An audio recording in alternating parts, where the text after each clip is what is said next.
Hi, my name's Phil. I like talking about politics, and in this video, I'd like to discuss a report that Sunak's Chief of Staff has told any aides to quit if they don't think they can win the next election.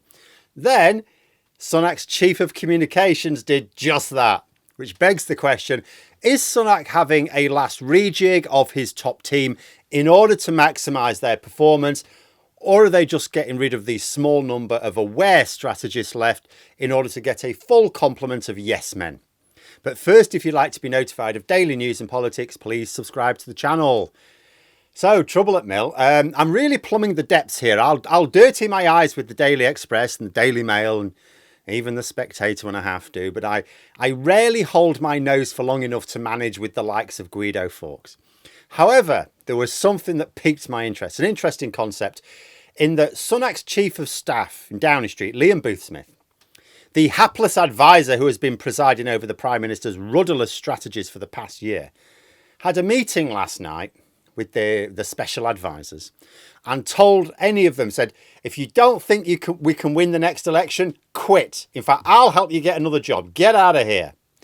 Then the same outlet reports today that Sunak's Chief of Communications, Amber de Botton, has quit to be replaced by her deputy, Narissa Chesterfield. The report also noted that the frank exchange in the meeting last night was regarded as the most honest and frank that his colleagues had ever seen of Boothsmith. Now, to me, what that suggests is that he's feeling the pressure. Seems clear to me from those reporting on Sunak's mood that the Prime Minister thinks he can win the next election. He's known to get genuinely irritated when people suggest otherwise. So it now seems that his top advisor is passing this irritation on. And I've sort of got two competing thoughts about this. The first is what makes the mini meltdown at the heart of Sunak's political team so interesting. So on the one hand, absolutely do not be on any team where you don't think you can win. Right? It's a strange thing in life that so many people hold themselves back because they think they'll fail. So they already have before they've started. You know, you'd see it so many times as a teacher, particularly as a math teacher, I noticed. You know, you'd go through the problem, you'd go through how to solve a thing, you'd go through a few little concepts with the class, then you say, right, here's some examples. And then some kids had put their hand up for help. They hadn't even read it. It's just straight away, well, I know I can't do it because I can't do these things. It's like, well, you haven't even tried. You know, it's like the old quote, Henry Ford, I think it was. If you think you can or you think you can't, you're right. So many times in the history of both sport and general human endeavour, people have triumphed seemingly against the odds. Of course, it never was against the odds, but it seemed to be against the odds because they were convinced that they would succeed. But of course, it's not just the conviction. You know, they had to have the ability, the hard work behind it. But absolutely, if anyone is involved in a campaign and they do not believe the campaign succeed, they should get out of the way because they are then a barrier to success. But there is another side to belief as well. We've seen too many examples in recent years of people at the top of politics who, of course, have all come from a very privileged life, substituting plans with belief. Or have you got a plan for this? No, we've got belief. That's just as good. Johnson was an adherent of this idea that if you believe in something, it will magically happen. It's like, no, that's just if you're rich. But it's not just the Tories. I mean, I've seen the same delusions in Labour stretching right back to the 80s when I became politically aware that, oh, this thing will just happen. Oh, if we just do this thing or we just do this thing, if we just believe. No. And it raises an interesting question. Is Liam Boothsmith, Sunak's Chief of Staff in Downing Street, is he having a pop at aides who don't believe that it's possible to win, which would be fair enough? Or is he simply attacking those who don't think they will win with their current strategy? Because that's a completely different concept. Because I've said a few times, the strategy is crap. Absolutely crap. I appreciate that Sunak is limited in terms of political strategy by the twin problems of his own incompetence and the antagonistic stubbornness of his MPs. Like, there are things that Rishi Sunak may well want to do and can't because his MPs won't support it. Like, for example, house building targets. But even given that, the strategy is utter crap. If a political advisor is looking at the electoral landscape and they think the Tories can win without a major tilt towards what voters want to see delivered, they're not pessimists, they're realists. If there are moves to get rid of these people, then Sunak is essentially making the same mistake that Boris Johnson is. Shedding himself of people who will say, no, that's not going to work. You need to do this instead. He dismissed them as naysayers. Oh, you just don't believe. You don't believe. I'm going to surround myself with people who believe. So he gets someone else in and he comes out with his brain fart and they go, what a great idea, Prime Minister. It's bowed to it. It's marvellous. Never heard it. It's brilliant in all my life. You're the very person for this job. What happened? Nothing. We got nothing happening because that's not actually how you succeed in anything. You know, so it may well be here that what Sunak's actually doing is wanting to get rid of people who are putting their hands up and going, that's a stupid bloody idea, and surrounding himself with yes men. And it doesn't even matter if this attitude forces those aides to quit or not. As I say, in one case, it clearly has, or it seems to have.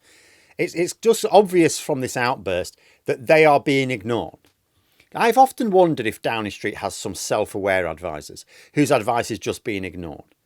I found it difficult to believe that Sunak has not hired some capable strategists, yet his strategies are always absolutely terrible. It's not that it's impossible for the Tories to win. The reason I say now that they won't win, I have some for some time, it's not because they can't win. It's because they don't want to. The way to win from their current position is to actually deliver something. Last October, when Sunak became Prime Minister, he had enough time. But it's been 10 months and he hasn't actually done anything for voters. You know, the Windsor framework was good, but that didn't yield any benefits to people. What it did was avert a trade war. It essentially just stopped things getting unnecessarily worse. But he hasn't done anything to make voters feel that things are getting better. The cost of living is worse. Inflation may be falling as a number, but it is still very high.